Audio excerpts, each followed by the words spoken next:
Okay, sekarang ni kita ada dapat satu projek ni mengenai bocor lah. Dekat DVVT ni bocor lah. Sama ada dia punya O-ring punya DVVT yang bocor lah. Jadi kita nak tengok ni sekarang. Buka dulu lah 12 ni. Bracket dan juga bracket ini lah. Bracket alternator lah. Kita kena buka lah 12 ni. Buka satu kali. Okay, buka skrunya. Kita buka sahaja.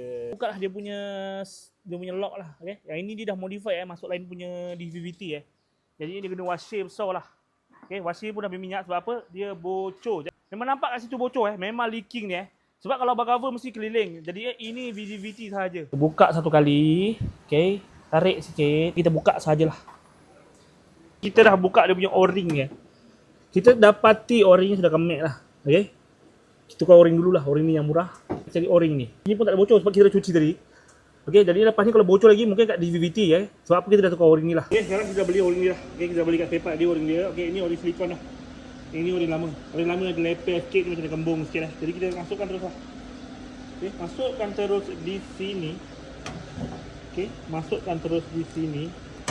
Okay, ini longkang dia. Okay, dia nampak dia terkeluar sikit lah. Okay, jadi lepas kita dah masukkan ni, kita terus ikat. Okay, sap-sap-sap. Sedap sikit. Kita dah settle masukkan dia punya DVT tu, kita ikat terus skru tadi tu.